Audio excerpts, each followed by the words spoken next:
대한민국 대표팀이 팔레스타인을 상대로 0대0 무승부를 거뒀습니다. 이 경기가 그것도 우리 홈에서 펼쳐진 경기였기 때문에 개인적으로 아쉬운 게 너무 큰데 선임 이후 홍명보 감독의 첫 대표팀 경기는 좋다고 말하기 어려웠어요. 우선 홍명보 감독은 4-3-3 포메이션을 들고 나왔습니다. 양쪽 풀백, 서령우와 황문기가 하프라인 인근 혹은 그 이상까지 전진하고 두 센터백 듀오 김민재와 김영권이 넓게 벌리면서 최후방 라인을 형성합니다. 이 벌어진 센터백들 사이로 6번 미드필더 정우영이 떨어지면서 후방 빌드업의 중심이 됩니다. 우리가 흔히 알고 있는 라볼피아나 형태죠. 이러면 전체적인 포메이션은 3-4-3 포메이션이 됩니다. 홍명보 감독이 라볼피아나를 쓰는 근본적인 의도, 양쪽 풀백, 서령우와 황문기의 빌드업 관여를 최소화하고 앞쪽으로 올려보내서 공격 작업에 집중하도록 하겠다 라는 의도를 확인할 수 있는 시스템이에요. 또 어쨌든 이 3-4-3 시스템이 양쪽 측면에서의 공격력이 많이 중시되는 포메이션이다 보니까 경기 자체를 중앙보다는 오른쪽, 왼쪽 측면에서 해결하겠다 이런 생각도 엿볼 수 있습니다. 그런데 사실 이 전술에 대해서 좋다 나쁘다 가치 평가를 내리기 전에 좀 올드하죠. 이 시스템 자체가 현대 축구에서는 그렇게 많이 선호되지 않는 이유가 있는데 결국엔 현대 축구에서 제일 중요하다고 볼 수 있는 이 중앙을 활용하지 못하기 때문이에요. PL을 보든 라리가를 보든 세리아를 보든 최고의 리그에서 뛰는 거의 대부분의 팀들이 어떻게든 머리를 짜내서 해결하려고 하는 제일 중요한 과제가 이 중원에 얼마나 많은 선수를 배치해서 우리 팀이 수적 우위를 가져올 수 있을까입니다. 어떤 팀들은 인버티드 풀백을 쓰면서 측면으로부터 선수 하나를 끌고 오든 아니면 앞쪽에 제로톱을 쓰면서 공격수 한 명을 끌어내리든 이런 식으로 중원 지역에 최소 3명에서 4명, 많게는 5명을 세우려고 온갖 전술을 총동원하죠. 왜냐하면 결국 중앙을 쓰지 못하면 볼이 측면과 후방 그리고 반대쪽으로만 도는 U자 빌드업이 되기 때문입니다. 실제로 홍명보 감독 본인이 얘기한 것처럼 울산 시절에도 이런 U자 빌드업 때문에 여러 문제를 겪기도 했었는데 일단 이번 대표팀 첫 경기에선 감독이 가지고 있는 그 문제를 팀이 아직 해결하지 못한 것처럼 보입니다. 그런데 사실 제가 오늘 말씀드리고 싶은 건 이 U자 빌드업 문제가 아니에요. 제가 여러분과 나누고 싶은 문제는 이렇게 빌드업을 해서 우리가 상대 진영으로 볼을 끌고 올라가는 이유, 즉 빌드업의 목표입니다. 현대 축구에선 대부분의 팀들이 후방 빌드업을 하죠. 차근차근 선수들의 위치와 소유권을 쌓아 올라가면서 상대 진영까지 전진해 올라가는 게 이미 확고한 패러다임이 됐습니다. 세계 어느 리그를 봐도 후방 빌드업을 하는 팀은 쉽게 찾아볼 수 있는데 하지만 선진 축구라는 팀과 그렇지 않은 팀의 결정적인 차이점이 하나 있습니다. 우리가 빌드업을 해서 파이널 서드까지 올라가야 하는 목표가 명확하냐 아니냐입니다. 예를 들어 볼게요. 맨시티는 빌드업을 해서 올라갈 때 오른쪽에 많은 비중을 두면서 올라갑니다. 왜 그럴까요? 상대 선수들을 오른쪽에 많이 끌어들여서 반대편 왼쪽에 많은 공간을 얻은 선수를 만들고 유동적으로 방향 전환을 하면서 왼쪽에 있는 그 선수 제레미 도쿠에게 볼을 전달하는 것, 즉 도쿠가 빌드업의 목표이기 때문입니다. 여기서 도쿠는 넓은 공간에서 볼을 잡아서 뛰어난 드리블 능력을 바탕으로 상대 진영을 흔들며 직접 박스 안으로 들어가든 아니면 박스 안에 있는 혼란을 향해 크로스나 컷백을 넣어주든 공격의 마무리 작업에 집중하죠. 아스날은 어떨까요? 아스날이 빌드업을 하는 목표는 웨데고르입니다. 좋은 플레이메이킹 능력을 가진 웨데고르가 상대 박스 앞 오른쪽 하프스페이스 인근에서 볼을 잡고 전방을 향해 돌아서는 것,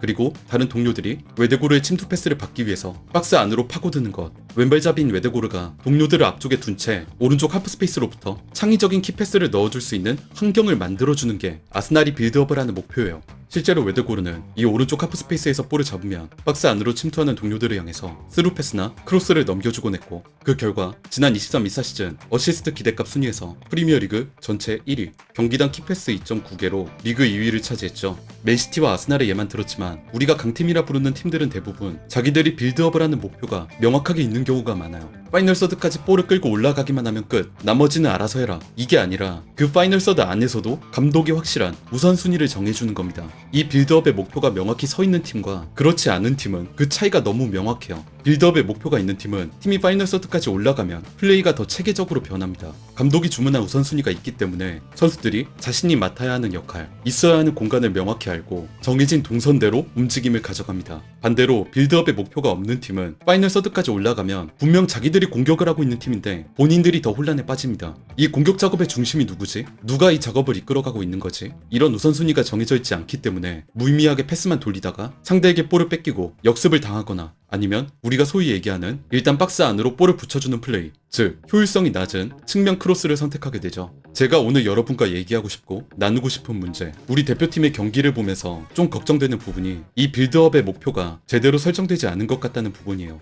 야볼피 하나가 됐든 변형 백스리가 됐든 인버티드 풀백이 됐든 이런 전술들은 결국 파이널 서드까지 볼을 올려보내기 위한, 볼을 위로 어떻게든 좀 더 수월하게 더 안전하게 전진시킬 수 있을까, 그 고민의 결과물들입니다. 이런 전술들도 물론 중요하지만 결국 축구란 스포츠에서 제일 중요한 건 상대 골문과 가까운 위치에서 어떻게 플레이할 것인가, 어떻게 골을 넣을 것인가죠. 저는 이번 경기에선 우리 대표팀이 그런 플레이가 전혀 정해져 있지 않은 것 같았어요. 우리가 솔직히 말해서 팔레스타인보다 열세인 팀이 아니잖아요. 그러면 당연히 우리가 상대 진영에서 볼을 잡고 공격 작업을 많이 할 거라는 건 정말 쉽게 예측할 수 있는 부분이었어요. 실제로 이번 경기 데이터를 살펴보면 소유권 부문에서 우리가 무려 75%였습니다. 이 정도면 경기 대부분 시간 동안 우리 선수들 발에 볼이 붙어 있었다는 뜻입니다. 심지어 패스는 698대 223, 3배 넘게 패스를 많이 했죠. 그런데 저도 그렇고 오늘 경기를 보신 분들은 느끼셨을 부분이, 그래서 우리 공격의 핵심이 손흥민인지 이강인인지 주민규인지 아니면 전술상으로 높이 올려보낸 서령우인지 황문기인지 대체 누가 빌드업의 목표고 누가 공격 작업을 이끄는지 경기를 다 보고서도 모르겠어요. 패스 많이 돌리고 소유권 오래 가져가고 이런 작업의 종착지가 어디인지 보이지가 않았습니다. 그냥 측면에 자리 나면 왼쪽으로 볼 보내고 수비가 붙으면 다시 오른쪽 보내고, 이러다가 잘 풀리지 않으면 개인 능력 좋은 선수가 어떻게든 풀어보려고 한다든가, 그것도 안 되면 다시 측면으로 보내서 크로스,